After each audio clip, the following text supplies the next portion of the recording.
Good afternoon or good evening if you're on the East Coast. Welcome to Talk Wrestling here on the Jeff Meacham Network, here on the Greg Cherry brand, and here on the NoDQ channel. Thank you all for tuning in as you do each and every Monday. It is, as always, greatly appreciated.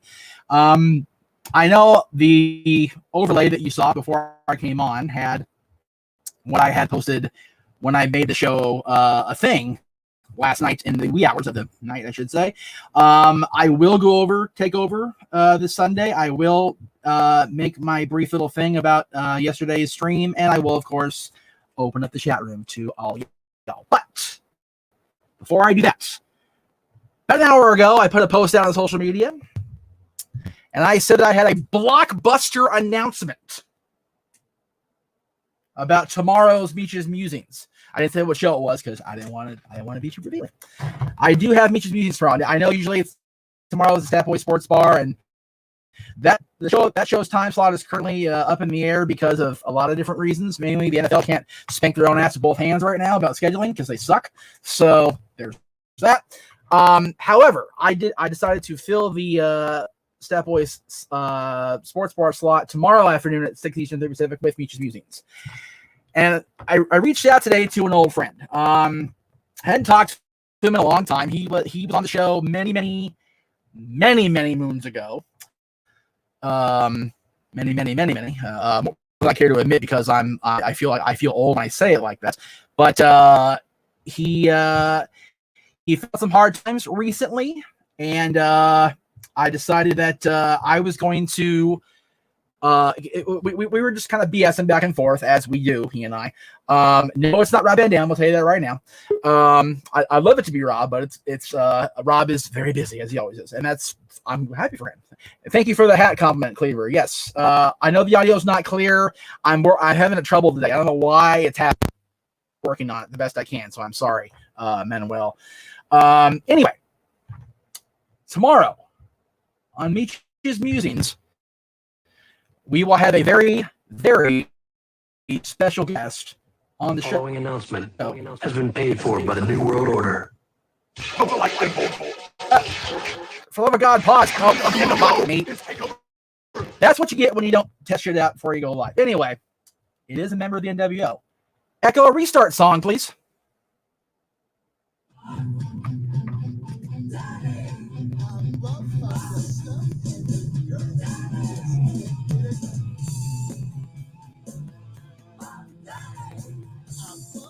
I don't know if you guys can hear it or not, but Buff Bagwell will be on Meach's Musings tomorrow here on the Jeff Meacham Network and the Greg Cherry brand and the NoDQ.com channel. Echo, stop, please. Thank you.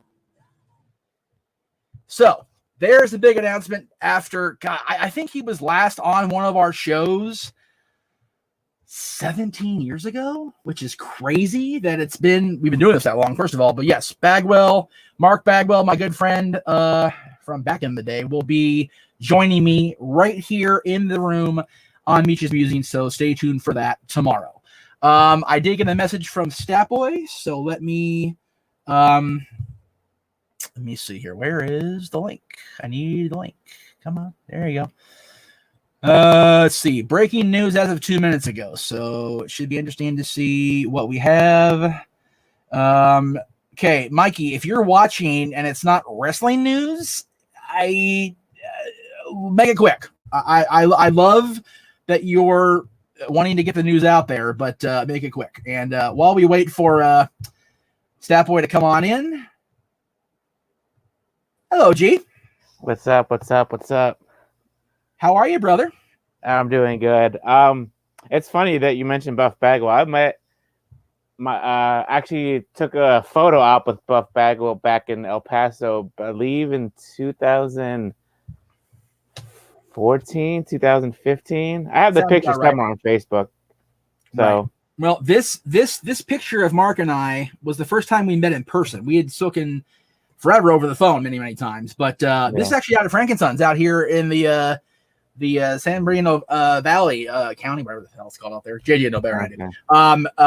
They had a huge like NWO type event. Like he was there, Lex was there. I think Scotty Steiner was there. I'm not sure. I'll have to ask him tomorrow. But it was like a little NWO mini reunion, and I broke as hell. I don't have my paper shit, but I know my buddy's there, so I went and saw Mark picture. You'll note the cane in that picture. I don't know if you can see it in my hand. No. In my other hand, it's actually over my left hand with a thumbs up. You can see the cane over my arm there. I had actually just had surgery on an ingrown toenail. That was exciting. So I couldn't walk. It was terrible. I'm such a wuss that it was, breaking me down. Anyway, so yeah, I've not seen Mark in 8 years because you'll notice my King Stanley Cup hat in that picture because it was still clean back then. So I haven't seen Mark in 8 years. Haven't talked to him on a show in 13. So I'm 16. So I'm very excited. All right, with the breaking news, fresh from the sports world, Mikey, what do you got for us? Well, it's been made official. Tomorrow's Pittsburgh and Ravens game has been postponed. Big Baller G is not happy about that. The news just broke about an hour ago. So this is going to push back week 12. I don't like it. The 49ers are going to be playing in Arizona for the next 2 weeks. That news is developing. So now tonight's game is still going on. Right. Jeff, if you want to go live tonight, I'm available. And if you just want to get through this, and we can just say that I'll rank everything what I have up till tonight, and we can move on to week 13. It's your call. If you want to go, it's your call. I appreciate it's my call because it's my network. I appreciate the name on the door being. Wait, it's not there. I forgot to put the name on there. Wait. I can't be an asshole until I put my name up. Wait. There we go. I appreciate my name on the door. There we go, because it's my show. So okay. When is the game supposed to happen now? I think the same time, 8 p.m. They haven't confirmed the time yet, but I would assume 8 p.m. What day? I mean, what day? Wednesday. Okay. Here's the deal. Go ahead. Yeah, and apparently whatever game on Thursday has been pushed back to Sunday. So there's no Thursday game this week for week 13. So okay, but that doesn't affect week 12 for us. Okay. No. Really, it doesn't. So okay. What I'm suggesting is this. I only have one show a day this week, thank God. So, and since I put Marcus in your slot for tomorrow because I can never tell when your studio is going to be available, I'm going to go ahead and make a call audible here and say we do the sports bar Wednesday night after the game. I know it seems late in the week. And honestly, if it's an issue, please let me know now. That way I don't have to, bust my chops trying to figure out a solution. Well, if anything changes, I will message you. But as of right now, I've got nothing going on Wednesday night. Okay. So if the game's at 8 Eastern, it's 5 o'clock here. A proposed start time of 9 p.m. here shouldn't be an issue. So right. Let's do that. If the game is like a blowout, if I don't have the final stats, I really won't care. I'll just do what I got, and we'll play with that. Sounds good. Thank you for letting me know. I appreciate it. And while you're on the air here, I will go ahead and do what I was going to do earlier. The first thing. Stick around for a bit. I appreciate that. It's more of a just a thing for me personally, but I did acknowledge it briefly during the show last night, and I did definitely acknowledge it on social media. I was an asshole yesterday on the NoDQ.com year-end awards announcements toward a particular panelist and TJS because of his attempt at a joke regarding the situation that were being forced upon us by a journalist that's not Dave Meltzer for once. So I apologize to him then.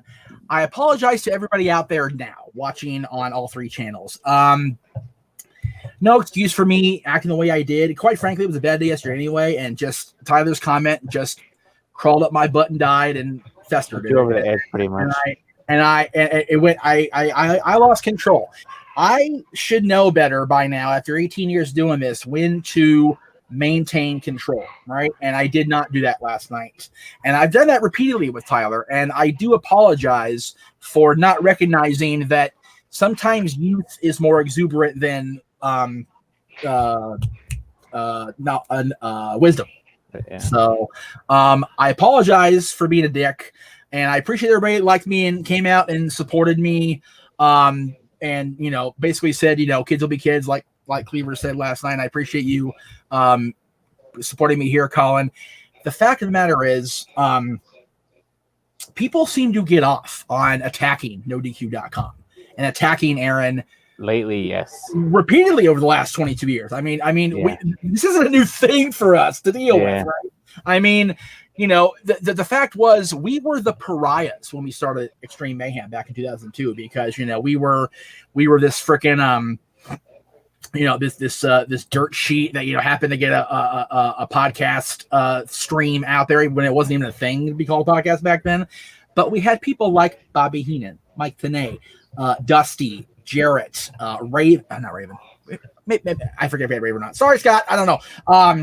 But we had a lot of people that lent credibility to what we were doing.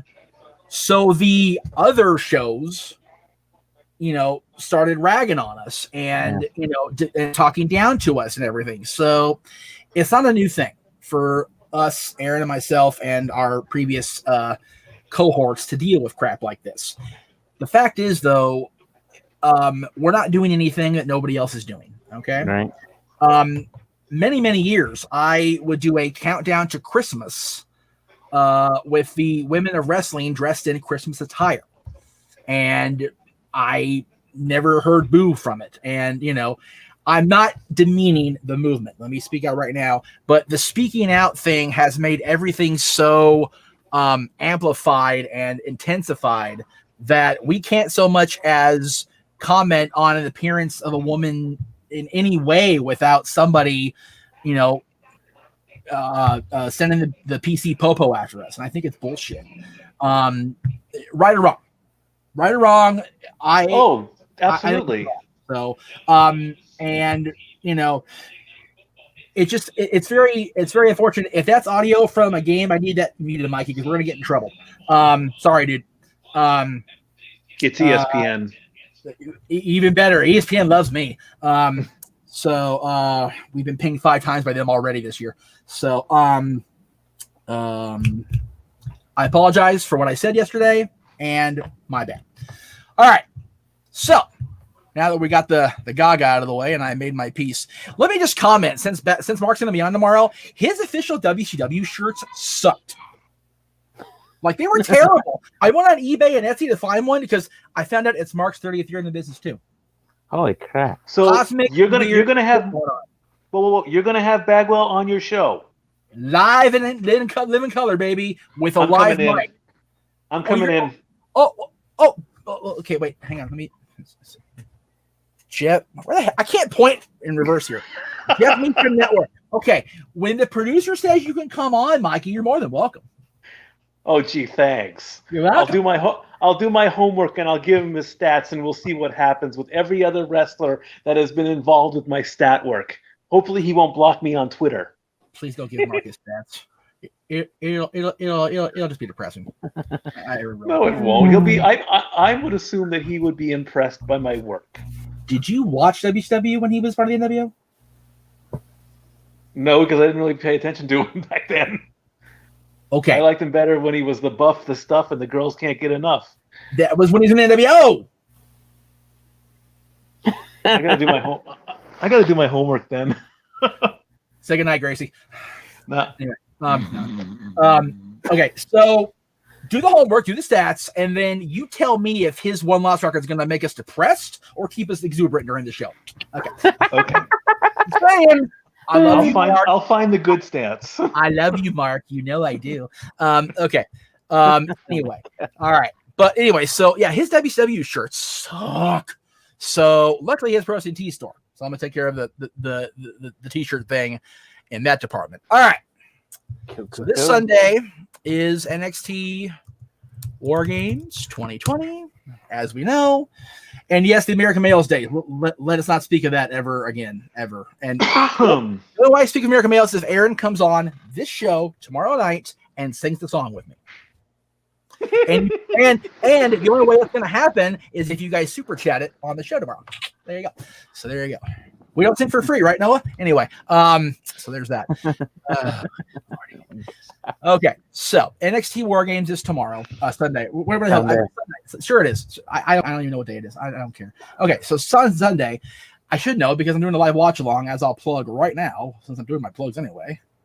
There you go. Sunday night at 5:45 Eastern Pacific. I will go live. Of course, they go live at 7. I think they do a pre-show at their kickoff at 6. So yeah, like half an hour before, like 6:30.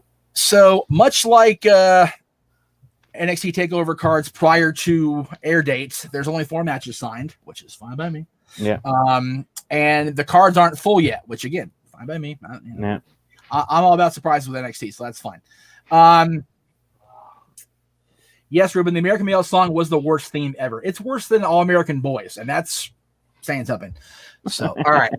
So I promised predictions, so I'm going to give them. Dexter Lumis and Cameron Grimes in a strap match. I'll be blunt, honest with you. I only like Cameron Grimes because Cameron Grimes from Young and the Restless tweeted about him that they had the same name, just spelled differently. So I really don't care about this match whatsoever.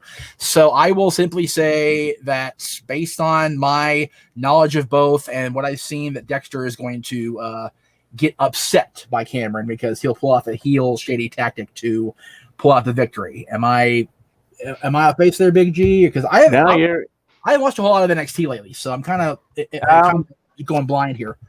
If I remember correctly, Dexter Lumis won that match back at Halloween Havoc. And, you know, if they do 50-50 booking like WWE does, but it's NXT, I'm going to still say Dexter gets the victory. I'm going to say Dexter gets the victory here. All right. Mikey, are you watching NXT lately, or are you too engrossed in the NFL's shenanigans? I'm clueless when it comes to NXT. I mean, don't get me wrong. A strap match is one of the most brutal matches in the world. I mean, and I've been hit with a strap. I know what it feels like. I mean, not you could call it a belt, but a belt has a little bit of leeway. A strap is like 6 times worse. Right. Oh, more breaking news. Will Fuller V of the Texans suspended for 6 games with a PED violation. Oh my gosh, what a news day this is becoming to be.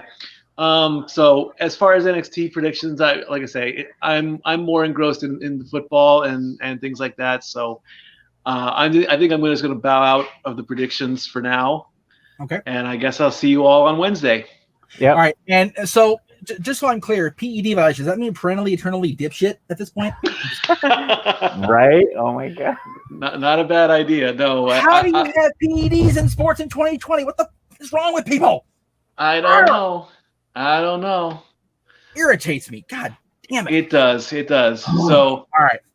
Mikey, I will let you have your leave, and if you're available for the Ask Me Anything portion of the show, we'll bring you back on. All right. Later, brother. All right. So, I was actually reading it. It actually occurs to me, I have a theme going this week, G. And let me just make it not so big like, so you're not just all over in the corner there by yourself. That's fine. All right. So today I have NXT predictions. Tomorrow I have Bagwell. Wednesday we're doing Georgia because on the state laws because the WarGames match started in Georgia. Right. Thursday, we're doing a match from Starrcade on Wrestling Rewind, the very first Starrcade, the dog collar match. And then Friday, we're covering Starrcade's top 10 matches with JJ and I. And then Sunday, I'm covering the WarGames pay-per-view.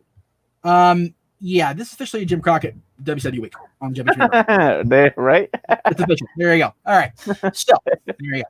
It is what it is. All right. So, and yes, paddles are also painful, CJ. And Mikey said the belt doesn't hurt. It depends which belt he used. Okay. Right. Dads have multiple belts in their arsenal. You never know what you're going to get, man. All right.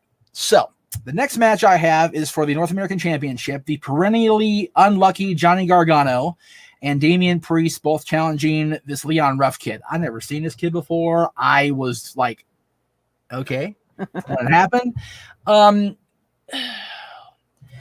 Here's my thing. I don't think that his wife's team is going to win. because they're pushing Shotzi as this great underdog that has to fight the system and whatever. So Right. I think Johnny's gonna win here. I think so too. I want Johnny to win here. Don't get. I love the Garganos, both of them. There, Yeah. I love them to death. I think. Go ahead. I think with Leon winning, I think it was like a publicity stunt, like, just to get the title off of Gargano, saying Gargano can't retain the title after his first defense. Like you said a couple weeks ago, Sasha pushed that down to Gargano's way. So yeah, I agree with you here. I think Gargano's going to win it back.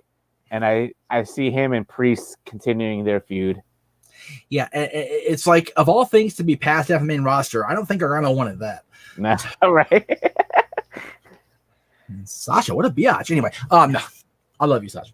All right, so I'm going to talk about the men's War Games first because that is not a mystery to me because we know everybody's going to be in there.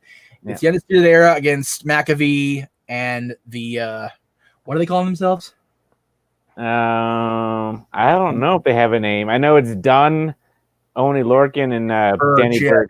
Yeah. Well, anyway, okay. It's for the brand. There you go. Right, for the brand. Thank you. That's right. So, War Games, in its conception, was designed for the heels to finally get their comeuppance. Yeah. Right. The Horsemen always lost. At some point, they were going to lose that match. Yeah. It's going to happen. Back in the 80s. So I think that they're going to go back to that philosophy here. And as despicable as the Undisputed Era has been, they're the babyfaces here because nobody likes that McAfee's ass. No, you're right. Anyway, and if you do out there, good for you. I think you're wrong, but good for you. I don't care anymore. So, I gotta believe the UE's gonna win only because Pat has gotten one up on Adam so many times. Like, it's very much Flair getting one up on Dusty or Magnum or the Road Warrior every single freaking week for months on end until they just take him in the cage and beat the shit out of him. So I think it's gonna happen here. I think it's gonna come down to Dunn and the Birch and Lorcan are gonna be neutralized. And Pat's going to be the one to take the fall, whether it be submission or pinfall. Yeah. It shouldn't be pinfall in War Games, damn it all. I want to say Undisputed Era has been in all 4 War Games since its inception. Yes. And they've only won the first one, correct? I believe so. They are the masters of the War Games. They are the horsemen of the NXT War Games. So, they're in there every time. So that's awesome. But they're definitely due. And I think that, like who said that? Dwayne said, McAfee's there to take the fall, straight up. Yep. Now, I have heard the rumor that Colin is throwing out there in the chat, so I will throw it up here for public consent. Not stupid damn freaking thing. That Kyle's going to turn on the UE and cost them the War Games. I as much of a swerve as that would be, I don't think it's going to happen. I don't think it's going to. I still want it to happen. I love these 4 guys together. And as much of a star as I see in Kyle O'Reilly, breakout wise, I don't foresee it happening. No. I don't think Hunter is ready to pull that trigger. And I could be wrong. And if you think I'm wrong and you want to hear other opinions, by all means, where to go? There it is. Colin and Noah and Jerry will be on Thursday or Friday with their War Games predictions at NoDQ.com/Colin. So there you go. So out there. There's the plug. You know what? Trust me, more plugs are coming. All right. So then you got the ladies in War Games, which I just love that the ladies are in War Games. I think that's fantastic. And if any woman on the NXT roster was made for War Games, it is Candice freaking LeRae. Okay. Candice, dude, I've showed the picture many times on my shows of her and Joey with her having the Crimson Mask after defeating the Bucks at PWG. Candice LeRae is batshit crazy. She is certifiably insane. My goodness. She's built for this match. I love it. Dakota Kai and Raquel, they're just kind of there, Yeah. And I like them both, but they're kind of just there for me. Tony Storm surprised me. It really did. Her turn, and I guarantee the NXT team that we have on the peripheral of NoDQ was loving that because they hate Tony anyway. So they were all about that. I'm sure. I haven't talked to them, so I don't know. But that was cool. It was a cool moment. I enjoyed that because it was unexpected, which is what it's supposed to be. On the other side, you've got Shotzi, Ember, and Rhea so far with a fourth to be named. I'm sure it'll be Io Shirai. I'm sure it'll be Io because she's got business with Candice, with Raquel, with Dakota, and possibly Tony Storm. Well, here's my wrinkle in the fabric, if you will. Okay. How far is Tegan Knox away from returning again? She had another ACL, didn't she, or MCL? I thought she did, but how far back was that? 2 or 3 months ago. Oh, shit. I was going to say, because she definitely owes Dakota a WarGames receipt for sure. Oh, yeah. Hold on. Let me... yeah. I'm going to look that up and see. Yeah. If she's ready to go, I put her in that spot and just turn her loose on Dakota and Raquel. Because she definitely owes them an ass whooping. Oh, yeah. Especially after last year's WarGames. Yeah. I mean, the only thing I hated about that was that it wasn't in LA the year before. Oh, that would have been awesome to see live. My God. Oh, man. Because, I mean, that was a moment. I mean, Dakota just, like, it was... I hesitate to compare. It wasn't like Hogan level because it wasn't that big a deal. But for the hardcore NXT female fans, I was like, holy shit. So it's only been October 10th is when she got hurt, apparently. Another MCL or ACL. Okay, there'll definitely be Io Shirai, and it'll definitely be that team winning because that team is motivated. That team definitely wants a piece of all four of them. Oh yeah. So the babyface will definitely win that match, no question about it. They've got the strength of Rhea being back. They've got Ember Moon back. They've got Shotzi leading the team, and Io will join the team. So I mean that's huge. And the thing is, the world title's on the line this show because Balor's whatever's going on with him, and Io's not defending the women's championship as of now. So and neither is the tag team champs because they're in WarGames. Yeah, exactly. So every championship but one's somewhat involved in the WarGames one way or the other. So, you know, I know they always have 5 matches. I could see it possibly being Timothy Thatcher versus Tommaso Ciampa, which I would cherish. That would be fantastic. In that case, I see Ciampa just unleashing a darker than ever. Because he has been just a pissed off little man since he came back. He just, oof. Oh yeah, and I don't know when Karrion Kross is supposed to be back, but he got hurt more recently than just a little bit before Tegan did. So that's such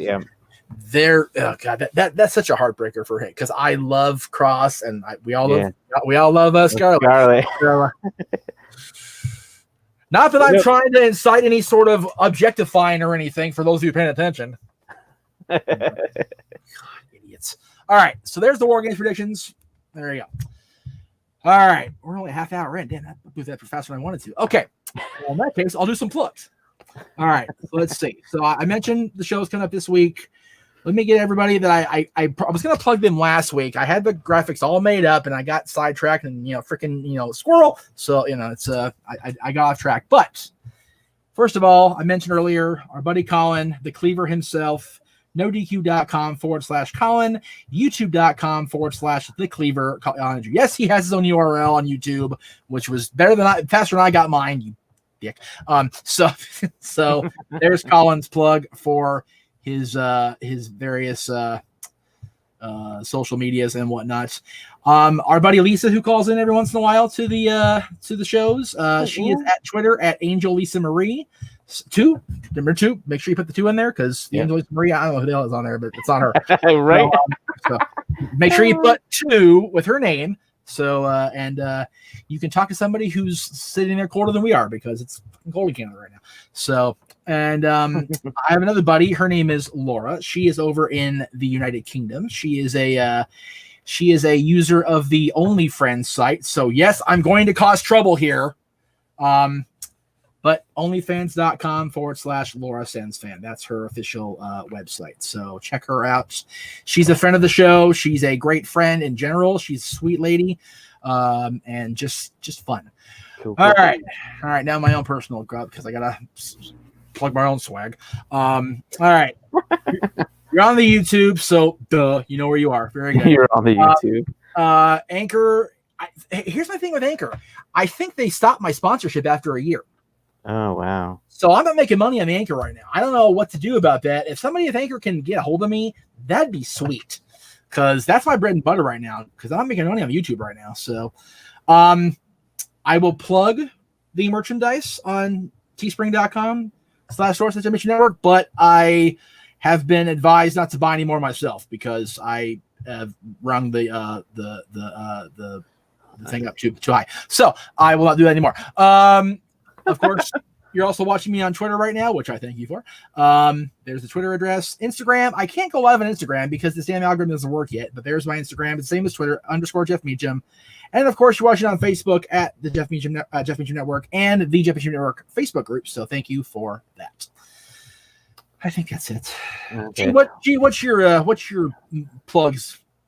NoDQ_NoDQ.com/BigBallerG is my Twitter account. NoDQ_BigBallerG 1988 on Instagram. Jeff Heltz on Facebook. I'm all over the place on social media. I still have a TikTok somewhere, but that I never use anymore. Okay, yeah, okay. Let me just throw a commentary out there to the masses, okay? Because I distinctly remember sitting there in my seat watching the 2013 Hall of Fame ceremony on, I think it was a stream or whatever. And Mick Foley lamented the day that the Undertaker would ever have a Twitter. And what does he have now? He's got a freaking TikTok, people. That's disturbing on just level I can't even process. Okay. So I do have some more breaking news. Since our game got pushed back to Wednesday, yes, against the Ravens, our game against Washington from Sunday will now be played on Monday night. Ooh, so look at you. It'll be a doubleheader Monday night. So I won't be watching Raw next week. I'll be watching my football. Well, I'm sure Vince understands that his product is not as good as the Steelers. So, all right. So here we go. With AskMeachAnything. Here we go. Let me be like Greg and be professional with this with these banners here.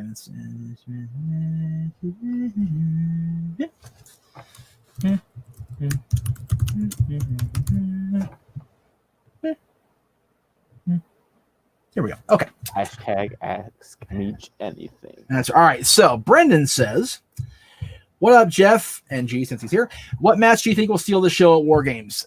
Oh God, any one of these four have a show stealer attached to them, right? The one that will top the list, I think, is going to be the women's match because the women are a fairly new commodity inside the cage. Yeah. So I think they're going to wow us with what they do Sunday night. I think so. I mean, the men's match is going to wow us with brutality because Pat's going to get the crap beat out of them. There's just no denying that. Loomis and Grimes are going to beat the crap out of each other. So that's going to be that's not going to be a show. So that's just going to be okay. And then Leon, the triple threat match, three-way dances for the North American Championship always seem to be the ones that make Meltzer, have a accident in his pants. So that may be it there too. I don't know. We'll see what happens. All right. Brandon Dvorak says, what do you think of the old school mentality of hiring wrestlers with amateur wrestling backgrounds or MMA backgrounds? I think it helps give wrestling credibility. I don't mind that mentality as long as those who come in realize they're not hitting for real anymore and actually learn to adapt. Tank Abbott never adapted in WCW. I that's a horrible example because Tank sucked, but Shamrock learned. Yeah. Severn definitely learned. He was a world champion. Brock came over from amateur and was a beast. Kurt Angle was Kurt freaking Angle. So there's that. Like I said, as long as the guys are coached enough to know that, hey, it's not real, easy kids, then you're fine. you get freaking people that I've seen it. I've seen people come into independent companies and just start throwing haymakers, thinking they're gonna score one on a veteran or something, and they get schooled, and it's embarrassing because they don't use their fundamentals, and they get fundamentals used against them, which is hysterical. So again, if you adapt or perish. That's the rule of life. So, all right, let's see what we got here. Mr. Anderson says, I still remember Judy Bagwell on the poll. Yeah, we're not going to talk about that tomorrow. Just not going to mention his mom on a poll. That's just silly. Or a forklift, whatever. It's, God. And she's such a sweet lady, too. It's so sad. Okay, let's see.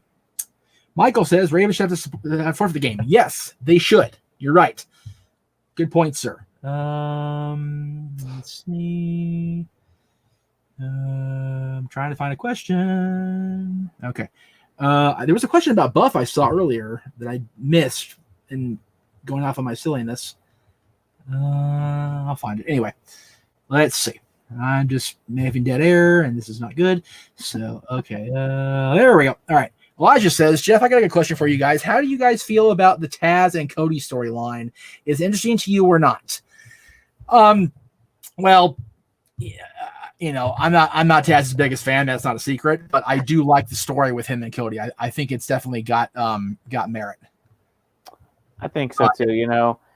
I didn't realize Taz's son was, training with Cody and the Nightmare Family, and I didn't realize his son was with him at ringside as well on Dynamite. So it'll be interesting. They're throwing like real life situations out there involving his son and stuff like that. So it'll be interesting. It's definitely making me want to see what happens next, and it's very rare to have Taz anymore. So that's cool. I like that. Mike D says, do you think CM Punk will ever wrestle again for WWE when the crowds come back? No, I don't know how many. I think we get that question once a week, at least. At least. Okay, I know where. Okay, somebody asked me about Bagwell and JR, so I'm going to address it. I don't know the beef between Bagwell and Jim Ross, so if somebody wants to fill me in, or tell me what happened with those two, that'd be great. All I know is that Mark worked for WWF for about 35 seconds and then got dismissed. So I don't know if anything happened with him and JR. I don't know. Yeah. So there is that. Okay. And I just realized I had the freaking banner up for the question. Mike, for you, sir. I'm gonna bow out. I'm gonna go eat some din. You do that, sir. It's 6:30 back there. Thank you for coming in. I appreciate that. Not a problem, guys. Take it easy. Have a good one, boss. Wow. Oh, here's a question about JR. Here it is. CJ, I don't know what Buff's issues with JR are. So if I can be informed of that, let me know. Mikey, I got your message. We were at the same show at Frankenstein. It was the same event. Yep, we were. Like, did we take the bus there or something? I think we met up there. Mate, what was that the one my dad came, or was that a different one? No, your dad was there for Sean, and I know for Sean, and then Clea brought me to Trish. Maybe it's Clea that brought me out for Buff. Anyway, I don't know. That was also the day where I met Shiki Baby. Okay, I met Rick Steiner that day too. I got a horrible picture. I had to freaking edit the shit out of it. Let's see, where are we at here? Okay, where do we go here? Let's see. Okay, the last question was about CM Punk. Right, yeah, I answered it. When the crowds come back, so will CM Punk, as well Ronda, in my opinion. Elon says, when Karrion Kross comes back, what do you think his return feud should be, or should they just bring him up to the main roster? Not the main roster. He's not. I didn't think he was ready for prime time when he came up in. First of all, he needs to get his title back. So whoever the champion is. Sounds good. All right, let's see here. Elon says, also, do you think the Forgotten Son's coming back anytime soon with Baron Corbin this Friday on SmackDown? I think they are a lost cause, more so than we want to believe. It's just I like all three of those guys. I really do. So yeah. Michael said, why is WWE, for lack of a better term, made December a filler month? I remember back in the day, they would have major storylines in December, while recently it's been a forgettable month for WWE.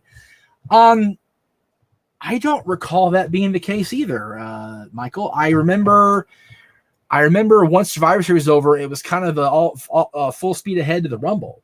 Like they did do December in your houses, and they did Rock Bottom and the DX pay-per-view and Armageddon in 99 and 2000. Armageddon 99 was a badass pay-per-view. I just watched that recently. That was a kick-ass show. Stephanie's heel turn for the first time. That was monumental if you think about the history of the last 20 years. But there were major stories going on in December, but yeah, lately, I mean, with if you want to go deep dive, Michael, I totally will, which is fine. I love doing that.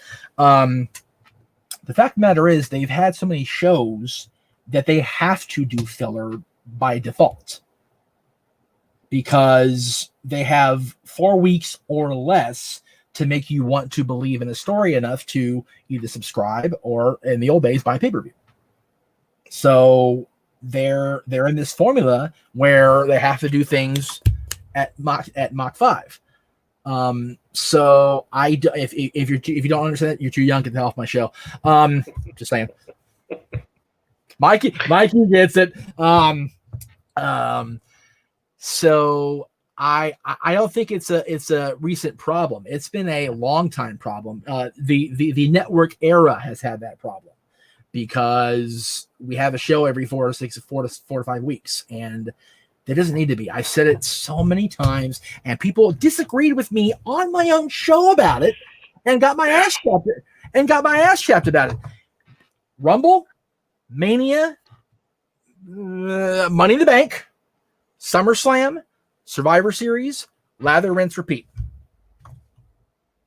Or even, let's see, Rumble, Mania, Survivor Series, SummerSlam, Money in the Bank, King of the Ring, or something. 6 shows, one every other month. That way you have a good 8-week or so build. As crappy match quality wise as 1993 was for WWF, the storylines were not bad. I'm not gonna lie. I enjoyed the Bret Hart Jerry Lawler thing. I enjoyed Yokozuna getting his win back over Hulk. I know it's a shitty match and it's stupid finish, but whatever. But as bad as Luger was as the babyface, the build to SummerSlam was epic. The Survivor Series was good. It had a good story with the Shawn and filling in for Jerry Lawler, and the Hart family started the feud. Let's not forget that. So 93 and 94 had really good builds between shows, as did WCW. But when Bischoff upped the ante to one a month, it became a cluster. And I disagree with that strategy wholeheartedly. I told Bischoff this to his face, that I disagree with that strategy. Didn't like that very much, but it's 20 years later. You give a shit really? And of course not. So anyway, that's why it seems like a filler, because it is. So basically, you asked me what the time was. I told you how to make the watch. So moving right along. What's next? Elijah says, how do you feel about AEW Winter is Coming card? Are you excited? And who you want to see it with a win, Mox or Omega? And who do you think attacked Moxley? Here's where I get in trouble. I haven't watched AEW since the pay-per-view, the last pay-per-view. So I don't know what's going on. I see a promo with Moxley calling out Omega. I think it's going to be, even though I don't watch AEW, I know that they are 2 top stars, so they're going to put on a good match. You know that for a fact. Right.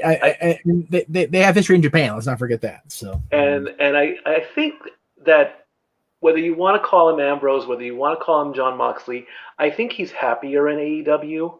Much as much as and he acknowledged that they're going to have a baby soon, so he's going to be a papa soon, so that's exciting for him too. So it's gonna, and honestly, this might be actually the first time I actually tuned into an AEW event, because it sounds like a match I would actually want to see, and I would want to see Moxley come on top and keep the title. Wrestling gods, no, not you, Layfield. Get out of the way. Please let the baby have Renee's sense of right and wrong and sanity, not John's. Thank you. Okay. Anyway, John's crazy. Met him. He's nuts. Renee's sweetheart. Love her. She was on my podcast at Booker's thing. So there you go. All right. Yeah, that's right. Brandon says, Jeff, what's your favorite Fabulous Ones music video? Mine is them riding motorcycles and in barn. You assume I've seen a Fabulous Ones music video, first of all. No clue what you're talking about. No, I know it's Steve Kern and Stan Lane. I just never seen their stuff. So apparently JR says Buff's mom called in sick for Buff. Okay. Why is that a problem? That problem, I did read something. I think he was talking about how he got fired. He still doesn't understand it. It was something on a bio page or something. Well, we'll ask him tomorrow. See what the situation is. I'm going to ask him about his injury because he's in a car wreck over the summer. So I want to get him. Do you know that he was in that car wreck when I was stuck at Teresa's? And that's why I didn't call him until today. I found out on the air doing a live stream. I was like, oh shit. I went to go call him and then, got a little distracted. So anyway, your thoughts on Lethal Lottery. Was it a success and should it be brought back maybe for a one-off? No. Oh, the Lethal Lottery. Okay, I have something to say on that. Okay. We all know that it's a work of some kind. There's always an angle. If the Lethal Lottery truly was random, if it was legit, if they literally showed the names being picked out of the hat, they actually showed the camera and proved that they have to put a match on the fly, then it would work. Right. All right. So was it a success? No. Should it be brought back? Only if it's done that way. If they just flat out say, if they and this is just for example, it's not going to happen, but let's say they pull out a piece of paper, it has Sting's name on it. They pull out another piece of paper, it has The Undertaker's name on it. It has another one, it has CM Punk's name on it, and they go and have a triple threat match and they figure it out in the ring. That's the only way it would work.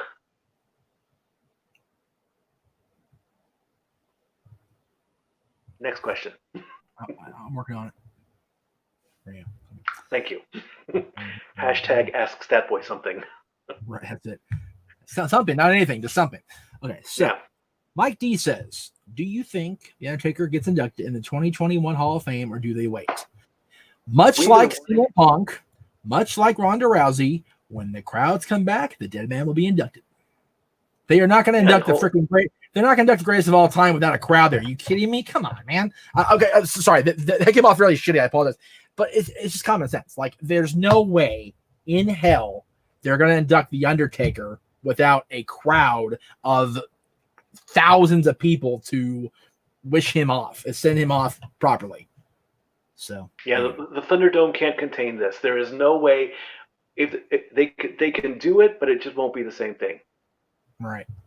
All right. CJ with the question of the day so far. I love this question. Okay. Let's see it. If you could pick one of these things to come back for good, what would you pick? The big gold belt or the SmackDown fist set? Hands down, the big gold belt. That's the easiest question ever. Easiest question of all time. That belt has meant something. That belt has actually let you know that you're the top guy, and you had to prove you were the top guy. If you read Ric Flair's book, read the story on how he had to put up $25,000 on a deposit to hold that belt, and he basically held that belt up for ransom. And he said, "You give me back my money, you get the belt back. I'm the best. I'm the top guy." I read that book. I know that story. And I applaud Ric Flair for that. It's all about, yes, it's like Moolah once said, it's all about the money. But in this case, going back all those years, that belt meant something. And don't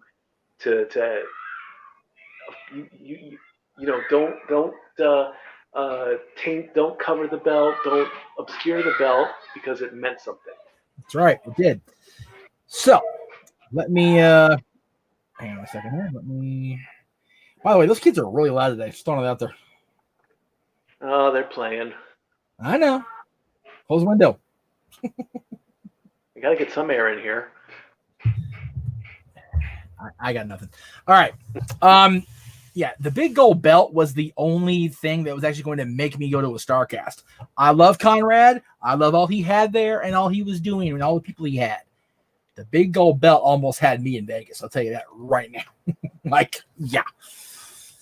Love it. All right. So Chris Cahill says, am I crazy to think that if pushed right, Bianca Belair could be the next megastar in the women's division, like since Lita and Trish with their crazy strength and athleticism? You're not crazy necessarily, Chris. I don't know if Bianca has the complete it factor that Trish had, that Lita had, that, not wrestling wise, but that Stacy and Tori had, that Sasha and Bailey did this year, that Becky Lynch had prior to her pregnancy, that Ronda Rousey did coming in and going out. Megastar, I don't know. The top star in the division, absolutely. I don't know about that. I like Bianca Belair. She's got the look. I do too. She's got the athleticism. She's got the strength. I'd like to see her go aerial. I'd like to see her jump off the top rope. The only person that I think that has touched that touches the top rope the most, I want to say, is Ember Moon. The others, and whatever's happening in NXT, I don't know. But currently, the ladies aren't taking very many risks anymore. Well, they're trying to be more athletic and more ground based than they are aerial based, which isn't necessarily a bad thing. Michael says, I like the 6 pay-per-view concept. Thank you, sir. Cleaver says, the way they run the takeover schedule is the way they should pay-per-views. Yes, exactly. Thank you, Colin. All right. NMC with a question that I'm going to direct to Statboy. If you were to guess, Jeff, how many wrestling-based questions have you think you've answered over the years? Thanks. I'm going to have Mikey watch, let's say, every one of my shows last 18 years. He'll give you the answer tomorrow. Anyway. Are we talking trivia questions or just questions in general? Like a Q&A. It's got to be thousands. It honestly does, man. I mean, 18 years, we were on once, if not twice a week for most of that. So, and now I'm on 5 days a freaking week, for crying out loud, on 3 different shows doing Q&A. So, it's a very, very large. I would say thousands is a safe estimate. It's easily. Idea, Jeff. With today being Cyber Monday, should they bring back the concept for Monday Night Raw on that day? No. Cyber Sunday was about as legitimate as the Lethal Lottery. Terrible. And we don't even have a way to confirm if the votes actually counted the way we wanted them to. Right. You can put a website up there. You can click, but again, at the end of the day, they have the control that to say that they wanted this person in the ring. I mean, unless everybody in the WWE universe takes a picture of their computer when they cast their vote, then they can have a little bit of a defense. But at the end of the day, WWE is going to say, this person got the most votes. And you just have to believe it or you don't. Yeah. Mike says I was saying 2021 because I don't think Vince is going to have WrestleMania next year without a crowd is back. Right. But they're not going to Hall of Fame without the crowd either. So, there you go. Cleaver says, who takes the U.S. Did I get it right? No, where to go? There it is. Who takes the U.S. title from Bobby Lashley? The guy that beats him.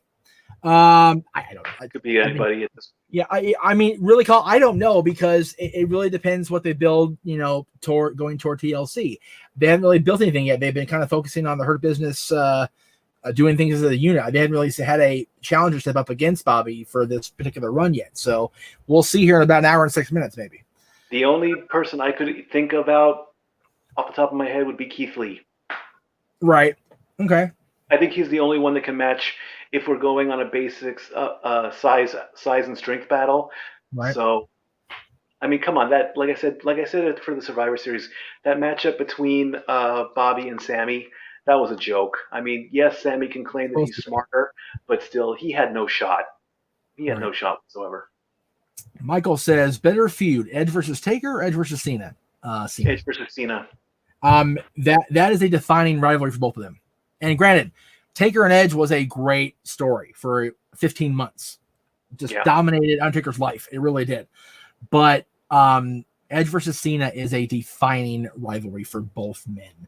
Yeah. Edge beat Cena for his first world title.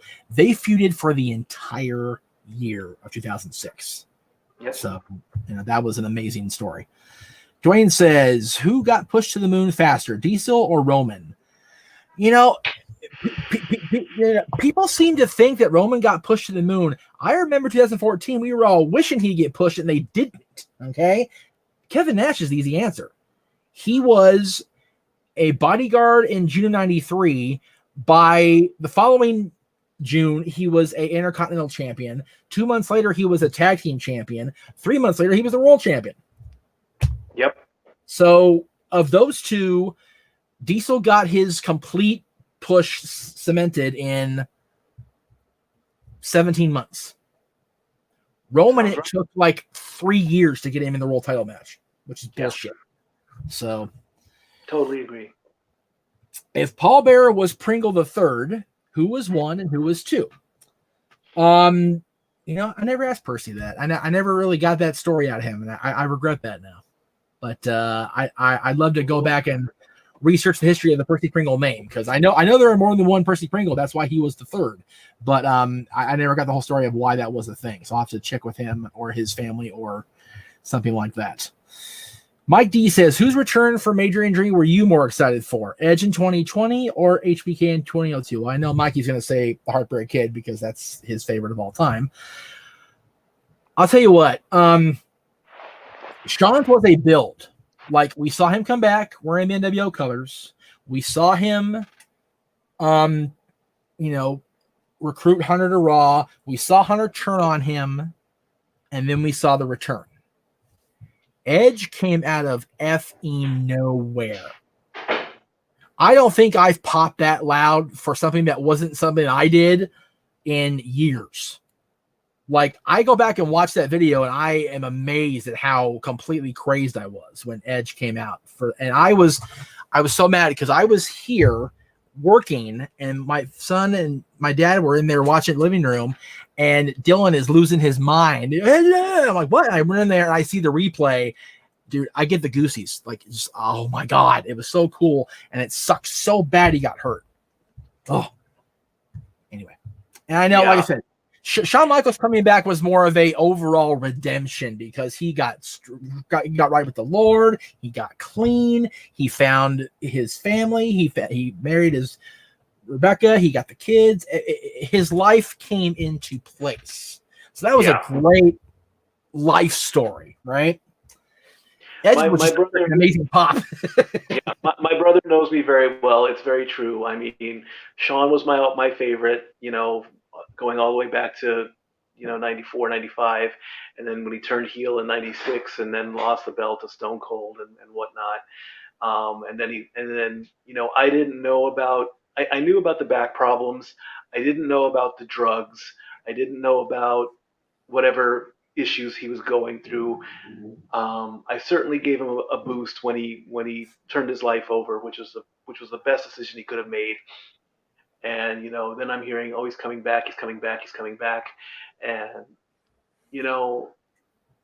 yeah, you're absolutely right. I mean, Edge coming back was one of the biggest shockers when he did come back, because and as soon as he did come back, he came back prior to the Rumble, of course, and he miraculously hit a spear on somebody. I can't remember who it was. SummerSlam, I remember. But as soon as he hit that, that's when people started talking. They're like, oh my God, Edge just speared somebody. He's coming back. And then, we're watching the Rumble, and we're getting later and later, and they're like, who's coming out? And you hear it, crowd goes crazy, and then he comes back. And also, I want to say this about Edge. If you ever get a chance to go onto Netflix, there's a great show. Dory and I we binge watched all 5 seasons. The show is called Haven. Oh my God, such a good show. It was a good show, and Edge plays a character named Dwight, and we watched it. And if we ever meet him, we're going to say thank you for making that show, because Edge can act. He's a great actor, and we just want to thank him for all that stuff. And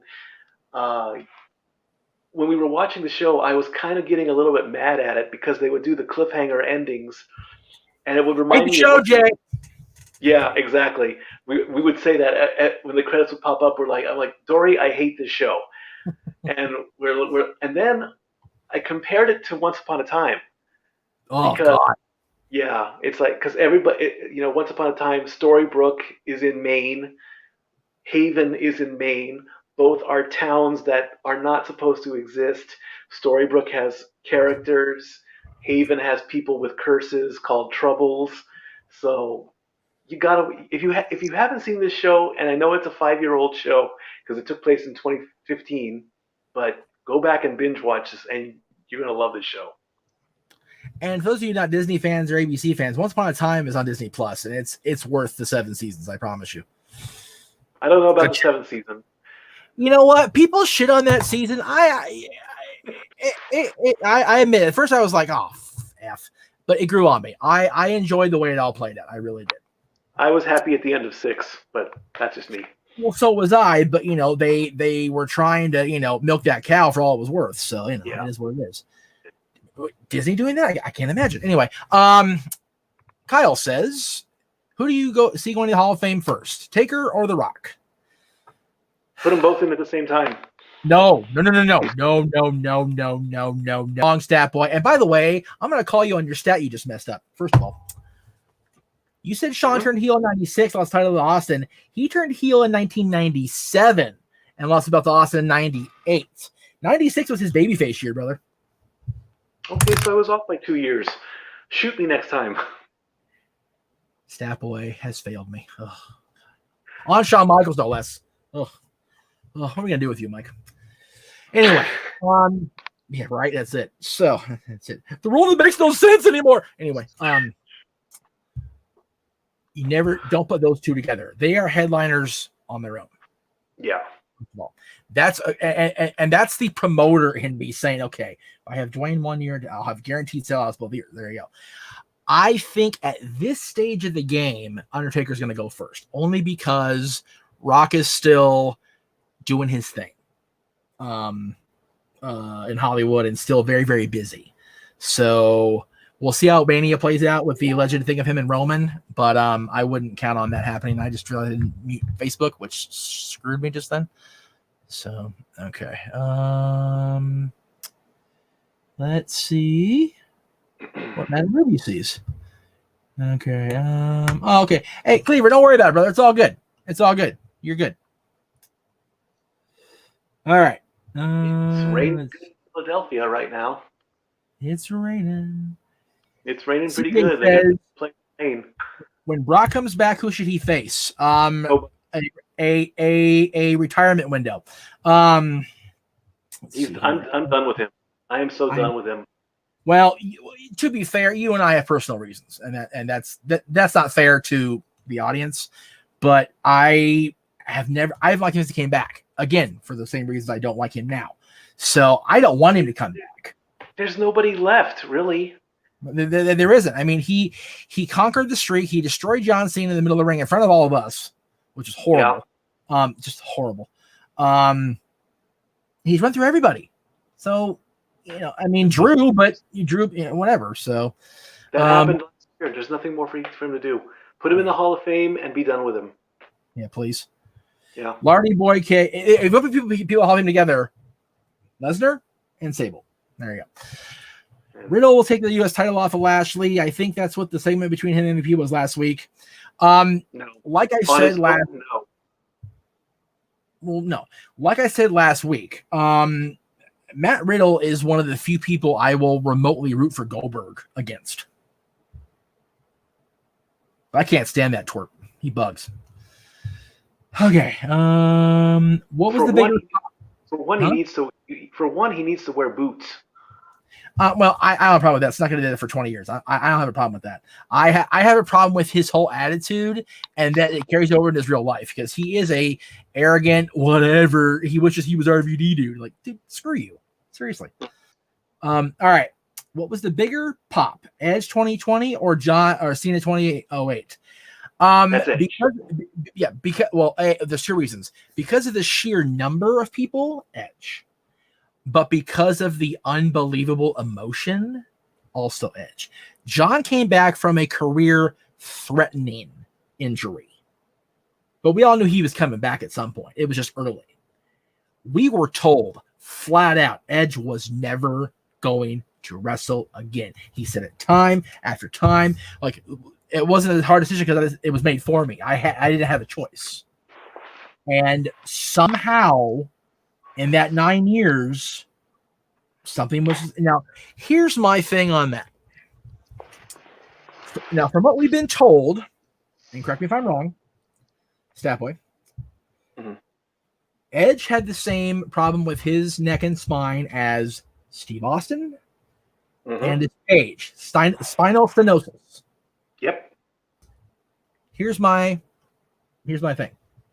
If Edge can be repaired and have another run hanging out toward his bicep, why is Paige still sitting in front of her Twitch screen every week and not in front of our WWE cameras?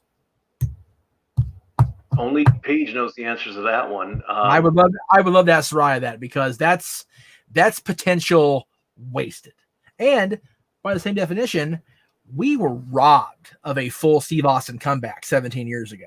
Granted, does he want to at this point? Probably not. But if it's possible, why not one more little run?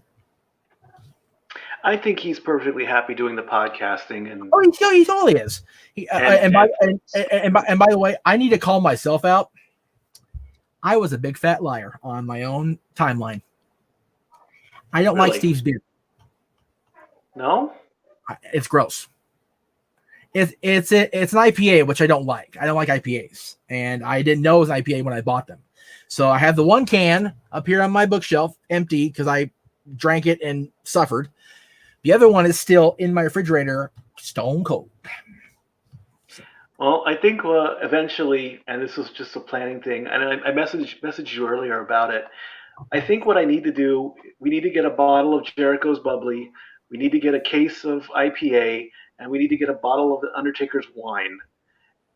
And I can take your word for it. If you don't like the taste of it, I will at least try these alcohols in the sports bar, and I'll give my official opinion. I mean, my only problem with the Undertaker's wine right now is the cost. You have to buy 2 bottles at $50 each.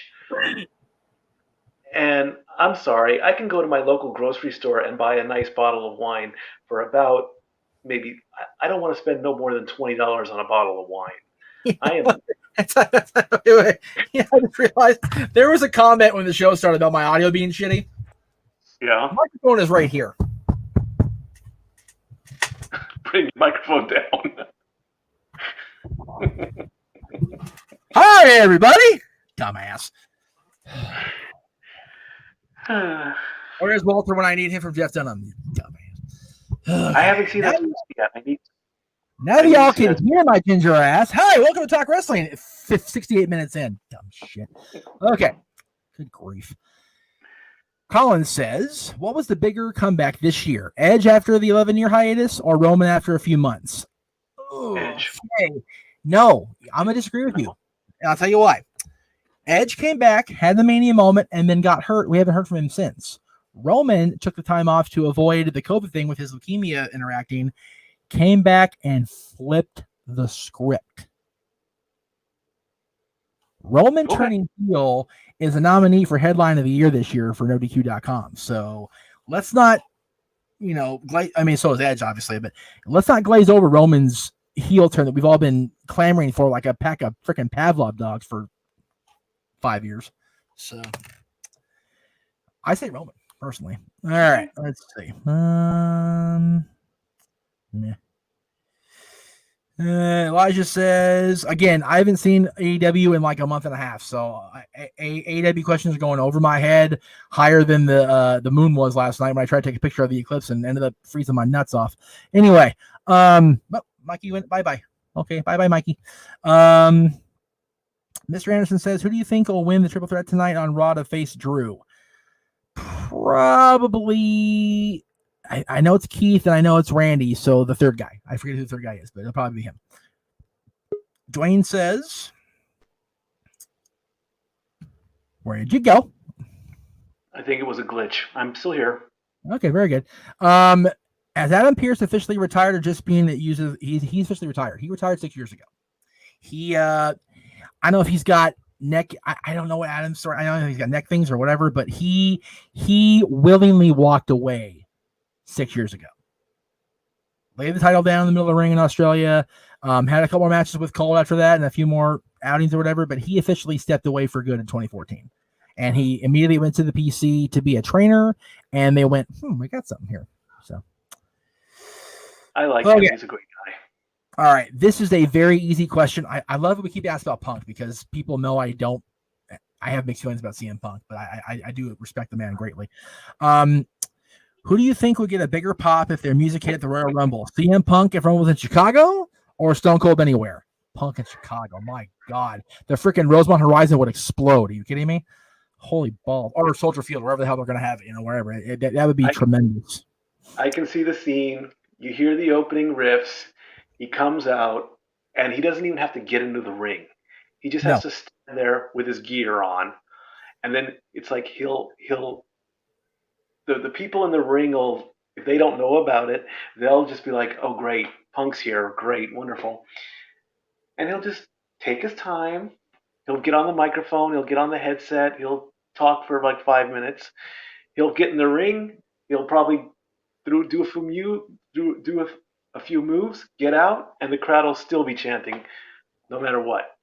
No, I would do that, except the first thing I would do is have him walk out to the ring, the stage there, kind of stand there and soak it in, hands out, doing the whole Punk thing, and bend down on one knee and stir the sand around and look at the watch. It's clobbering time, and then just walk to the ring, saunter to the ring. There's the word, saunter.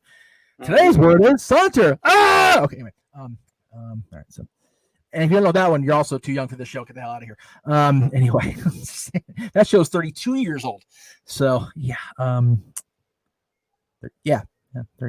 It's crazy. All right, let's see here. Hey Jeff, do you think they're gonna have Jericho? Again, I haven't watched. Y'all need to keep up with the show. I haven't watched AEW. I don't know. Dylan says, "Who that is still wrestling currently? Would you have on the show?" Oh, okay. Good question, Bubba. Anybody really? But Dylan, the thing is, like, Vince doesn't like me, and that's just long and short of it. So they won't let me have any of their guys. I've tried twice in the last month. I need to call that guy tomorrow, by the way. Has Vince flat out said that to you, or are not Vince? No. Our sources. That's okay. However, I was able to book TNA people in the past, Impact people in the past. I love to talk to Tony Khan or whoever's, doing talent relations for AEW. Have those guys on. That'd be great. Impact people, NWA people. I kind of gave NWA static in a DM today, but if you guys know what I'm talking about. And I would love to have somebody from the other leagues. I wouldn't mind having a football player in the sports bar. Right. I wouldn't mind having a baseball player or a basketball player just pop in and say, "Hey guys, if you've got a question, go ahead and ask me." I'm down with that. No, Brendan, I said Keith Lee. It's Keith Lee, Randy Orton. Who's the third guy in there with the triple threat tonight? I don't know. All right.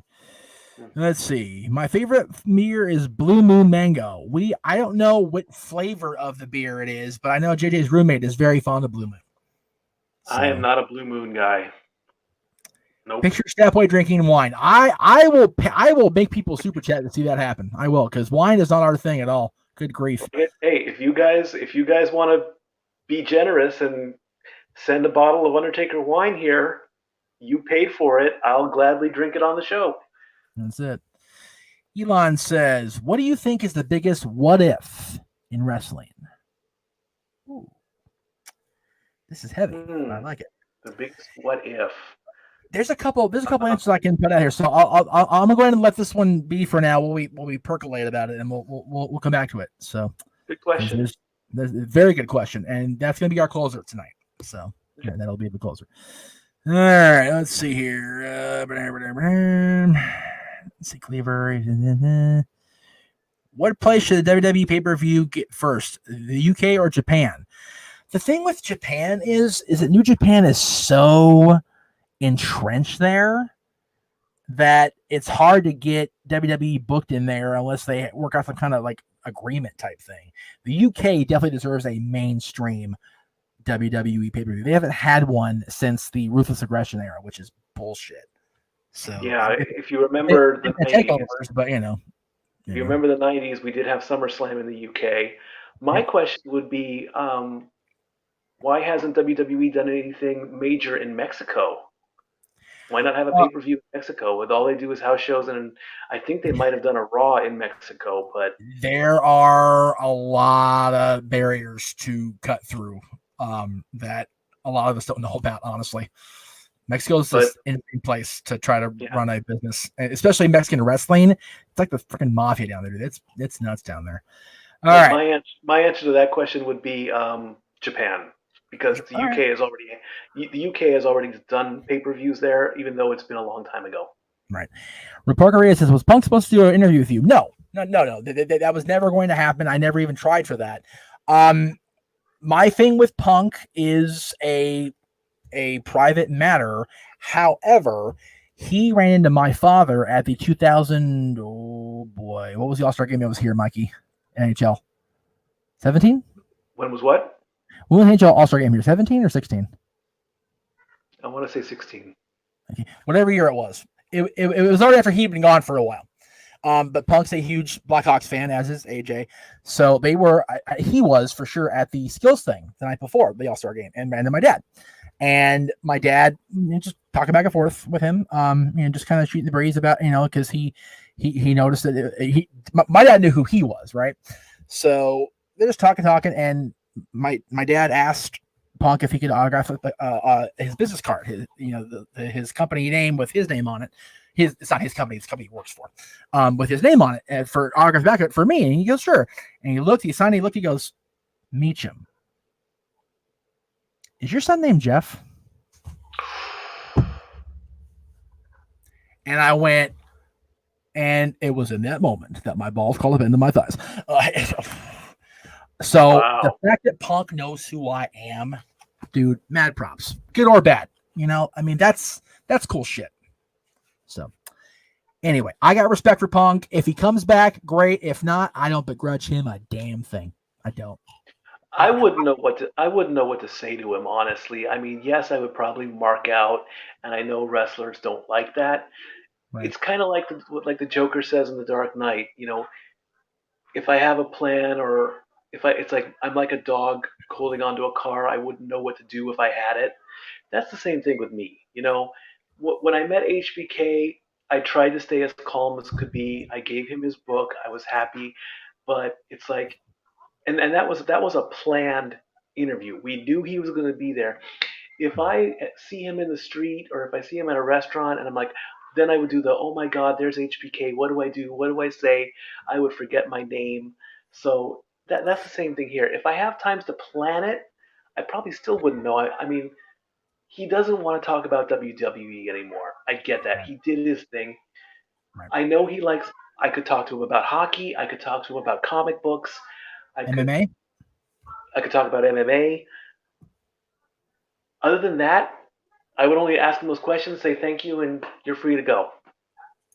And then I would look back and I'm like, man, I can't believe it. I had him right here, and I didn't ask him this. Right. And to Sean's credit, he put the book over and he popped for it. That was pretty cool. I enjoyed that moment. That was great. Yeah, I mean, I don't know if he's sat down and read it. I am planning a second edition. Right. In fact, I'm going to probably rewrite all my books with a format. And hey, who knows what happens? Okay, here's a question that's going to really hurt to actually say out loud and then have to answer. So bear with me here. Would you rather have the Washington football team win the Super Bowl, or the Anaheim Ducks win the Stanley Cup again? Wow. Dear Lord, forgive me. Washington win the Super Bowl. Hands down. No questions asked. I dislike the NFC East teams. I hate the Anaheim Ducks with all my being. And I know that's your team, Mikey, and I'm sorry, but the guy asked me straight up. So, no.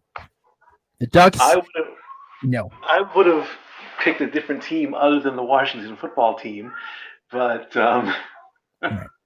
There is no. The only way I want the Ducks to get anywhere near the Stanley Cup is if the team is taking a tour of the Hall of Fame. Period. Period. well, Go ahead. I'm sorry.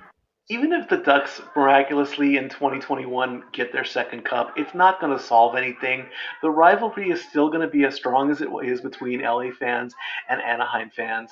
I think That's not true. It'll solve one very simple thing. It'll solve my freaking constipation problem. I'll be shitting myself for weeks.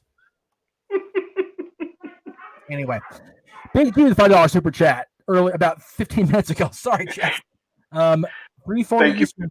Okay, so if they go at 6:40, 3:40 Eastern. Oh God. Okay, so that's noon. Okay, dude, we can go live at 3. We probably can. We'll figure that out tomorrow. Nice. We'll figure that out on Wednesday. I mean, at worst 4:00, which is awesome. That's so good. 4 I'll be up freaking late, dude. That's awesome. Thank you, G, for that, dude. I appreciate the $5 and the information. You rock, dude. I've been wanting to say that, but I figured do the super chat instead. I appreciate that. Okay, so let's see. Where were we here? Okay, so okay, here we go. Here's another question. Dwayne says, if you could ask Vince just one question and get a legit answer, what would it be? If I could ask Vince McMahon one question, what would it be? Oh, wow. I would ask Vince,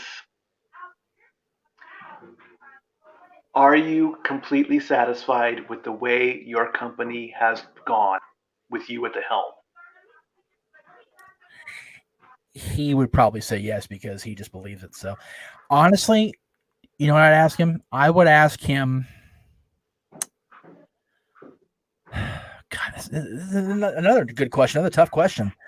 I did ask him at one point, when I met him in 2008, how is this the crowning achievement of your life? And he said, no, honestly, it's still standing in the ring in Pontiac with my dad's spirit there at WrestleMania. So, honestly, now at this point, I would ask him, what will it take for you to give Hunter the keys to the kingdom and step aside? I would. That's a good question. So, all right, let's see. I'm going to step away just quickly. I think the kids are right outside my door, so I'll be right back. Very good. Just mute the mic. All right, it's Keith Lee, AJ, and Riddle. Yeah, I definitely don't want to see Matt Riddle become number contender, so I'll go with Keith Lee for tonight on Raw. Let's do that. There we go. Hi. All right, let's see here.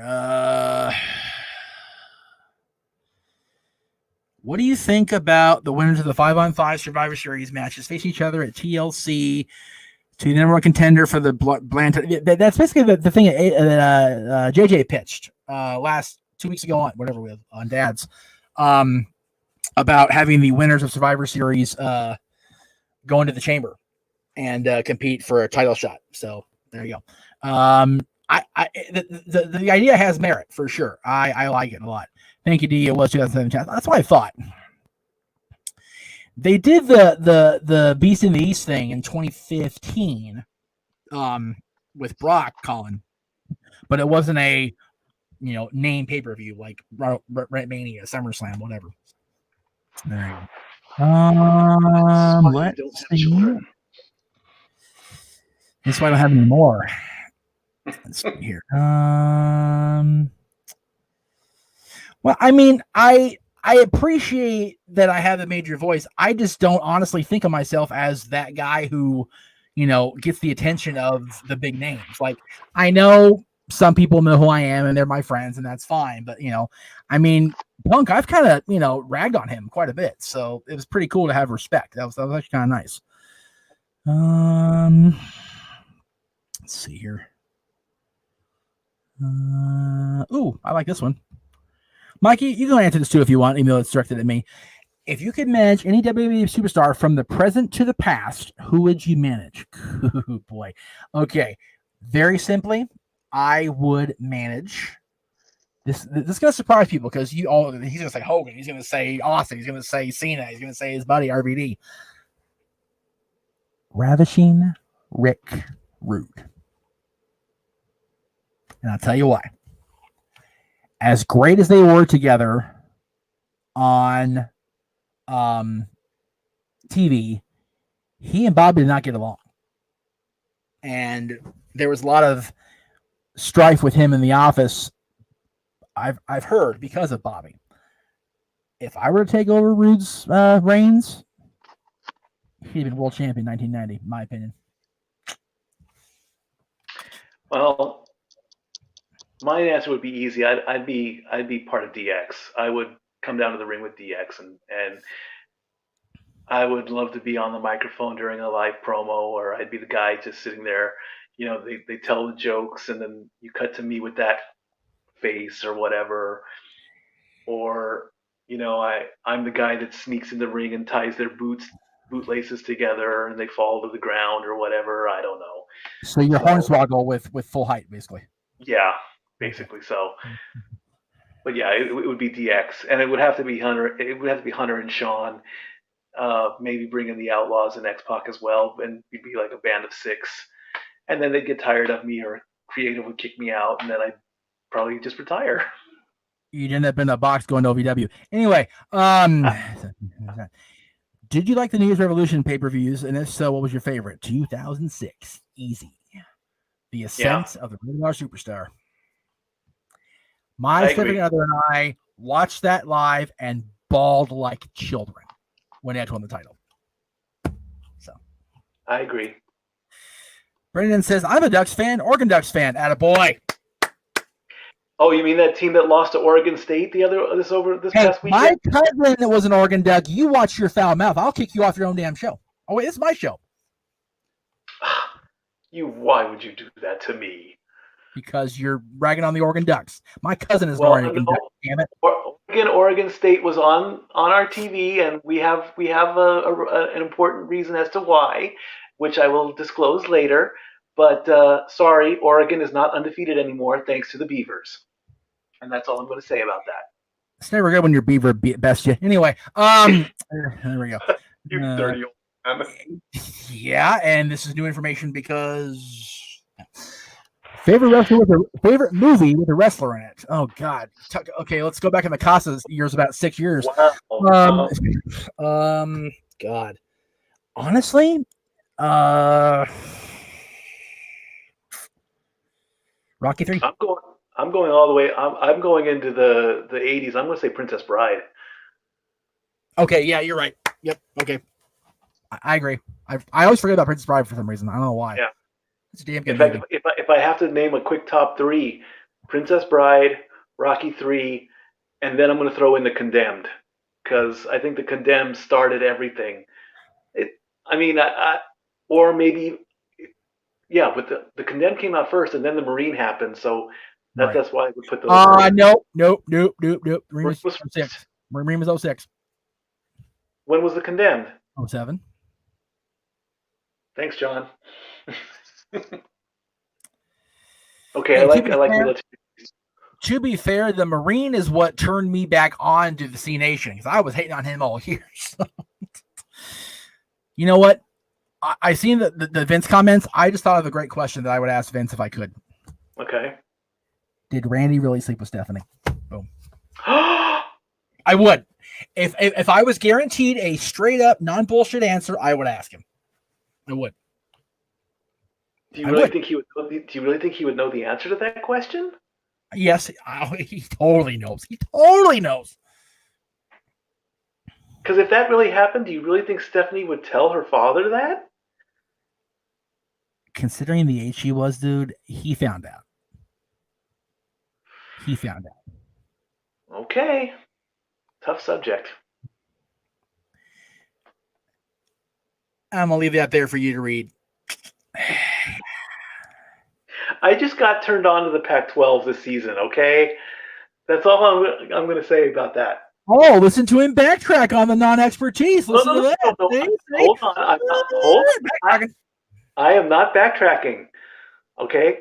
I'm brand new to the Pac-12. I don't follow college football very much. I have a reason to. I've despised college football because when I was younger, it would ruin my cartoon time. That's why I worry about the pros. I don't worry about college until the bowl seasons in the beginning of the year. I would watch the Rose Bowl game. That was the only one I really cared about. There are too many colleges and too many college football games to keep track of. And then they all get to play, and you never get to know who's the number one team because you could have 6 teams in multiple divisions that are undefeated.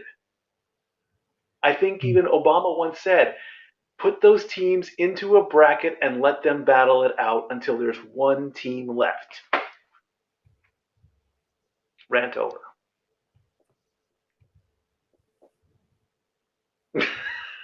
You put the ticker up. Remind me when the COVID lifts to have my 20-something female cousin slap you in the face for insulting the Oregon Ducks. All right. Anyway, I'm not insulting the Ducks. I'm just saying they got beat by their team. You're picking on them. No, I'm not picking on you. I'm stating a fact. They lost to their rival, and that's what happened.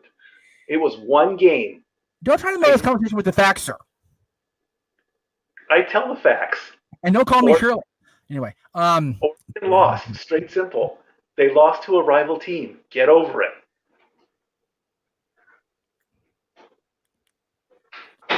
So did your duck. Oh God, here we go. Time out. I'll be right back. Okay. Alrighty, let's see here. All right, wait a minute. With the bombing of Retribution, breakup of New Day or factions becoming stale, if you could break out a new stable of current stars from any brand, I wouldn't do stables. I'm kind of over the stables thing. We need to have people actually featured prominently on their own. So the stables thing, the faction thing is kind of what it is for me. Brandon makes a good point. They Live with Piper was damn good. That's my favorite horror movie with a wrestler in it. Even though it's not really a horror movie, it's kind of a action adventure / horror movie, but it's still damn good. I love it a lot. And that's not even my favorite horror movie. That's the flat lie because I like a lot of horror movies better than that with wrestling in it. So I'm just kind of spin off the hip here. Let's see here what we have here. All right. So we've come to the end of the questions that are current. So let me the question was posed to us, what is the biggest what if in wrestling history? For me, it's very, very simple. What if Hulk Hogan never signed with WCW? Stay out of my head. Changed the game. Completely. I need more light. It's too dark in here. Yes. I agree. I mean, that is the biggest what if. I mean, I'm glad he came back, but for the years that he was gone, like the Joker said, he changed things. People wanted things to go back to the way they were. There's no going back. There's no going back. You've changed things forever. Yeah, and he did. Hogan leaves. Vince elevates Brett. Goes to the new stars. Faces Randy out. He jumps. Faces Piper out. He eventually jumps. Scott Hall and Kevin Nash get elevated along with Shawn Michaels and catch the eye of their former employer. They jump back. And Hogan turns heel. So it is a nasty domino cascade effect.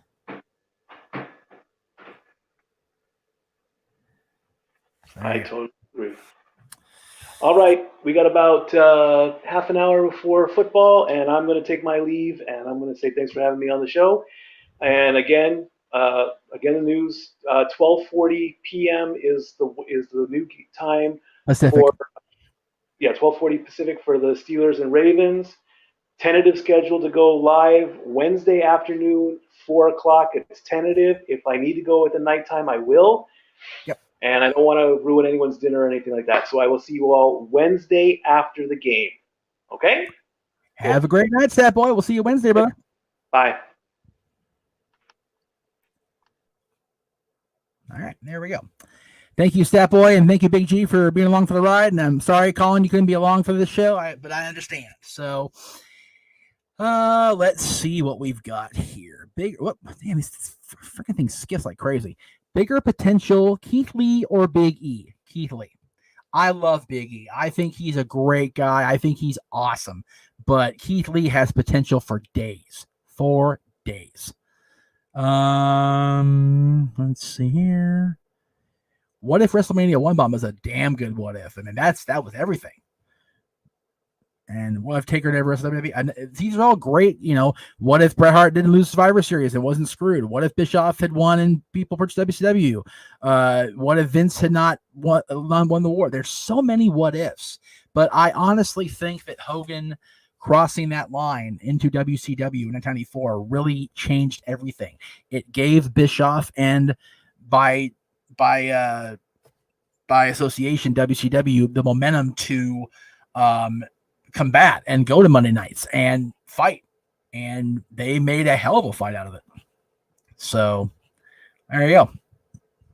I think that's gonna do it. I know I'm still not quite at the hour, but I want to kind of breathe before Raw comes on. So the question about Hogan coming back WrestleMania 9 very simply is from what I have been told and what I've read in various books, Vince asked him to come back to get Brutus over in 93 when he was coming back from his facial surgery, his reconstructive surgery. And, Vince and Terry, they get in their heads with each other and the belt's on him before the end of the night. So there you go. Where might Aleister Black go from here? That's a good question, Chris. I don't know. His wife has been unceremoniously dismissed, so I don't know where things go for him from here. I would like to think they'll do something with him legitimately or let him go, because that's just more petty shit that they do, and it's terrible. Nando says, what if Ric Flair joined the WWE? Yeah, he was supposed to join the WWE in 1988. That would have been huge. That may have been the nail in the coffin of Crockett and WCW even before they really got rolling, right? What if Hall and Nash never jumped? Right, and again, and Hogan. Well, I don't think it would have worked without. I mean, it really depends which two were the outsiders. If it wasn't Scott and Kevin Collins, so that's a good. It's a good question. Nando says Black should be allowed to go back to NXT. I do agree with that wholeheartedly. All right, I'm going to get plugs going here because I want to kind of get out of here. So forgive me for rushing through all these. Let's see. Again, we did the plugs earlier, but I'll go through them one more time. You got my friend Alexander the Red, the lovely cosplayer. Who I've known for a couple years now. She is at patreon.com/Alexander the Red. I didn't plug her earlier. I actually forgot because I did Collins first and I skipped over her. So she is a amazing model, amazing cosplayer, and a genuinely nice human being to boot. So give her a follow. She's on Twitter at Alexander the Red, no E in the, and on Instagram at Alexander the Red and Facebook at Alexander the Red. So check her out. She's a doll. I love her. She's one of my favorite people ever. Colin, the man from Cleveland, Ohio. Keep up with the Cleaver at NoDQ.com/Colin and YouTube.com/the Cleaver Colin Andrew. My buddy Lisa, who calls in every now and again. I appreciate that, Lisa. You are one of my favorite people, period. Just not ever, just period of all time.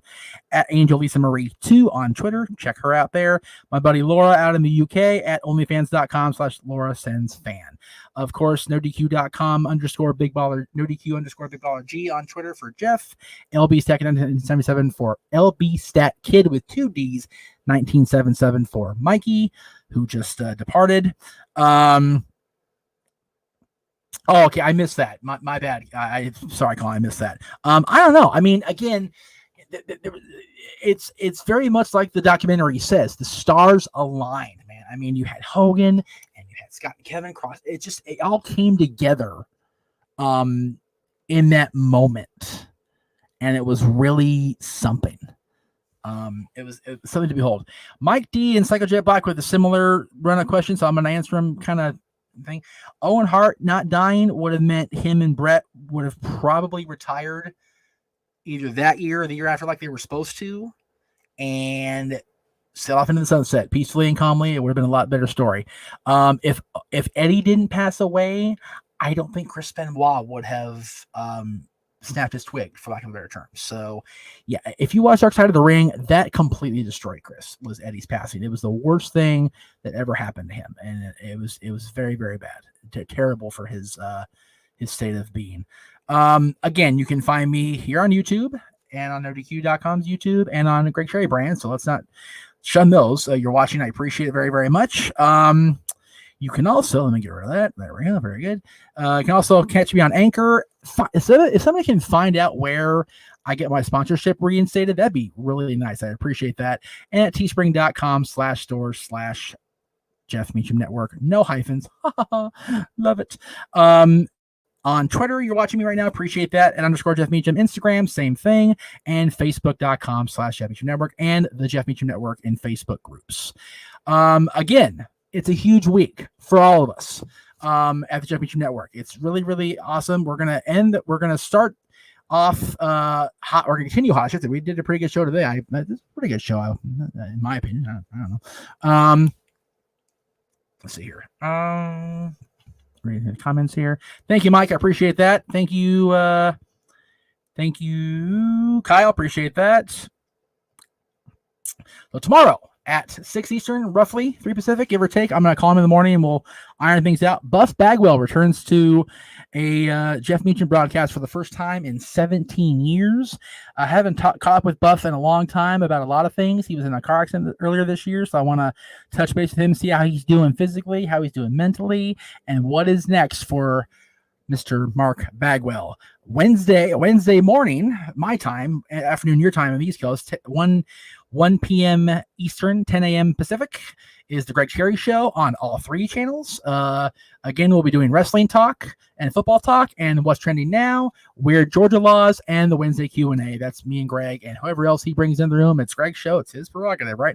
Wednesday night, of course, after the big game, we'll be going into the Stat Boy Sports Bar. We'll be talking about the Tyson Jones fight from this last weekend, more about our NBA coverage, miscellaneous shenanigans, and then the full recap, deep dive, whatever you want to call it, into the NFL week.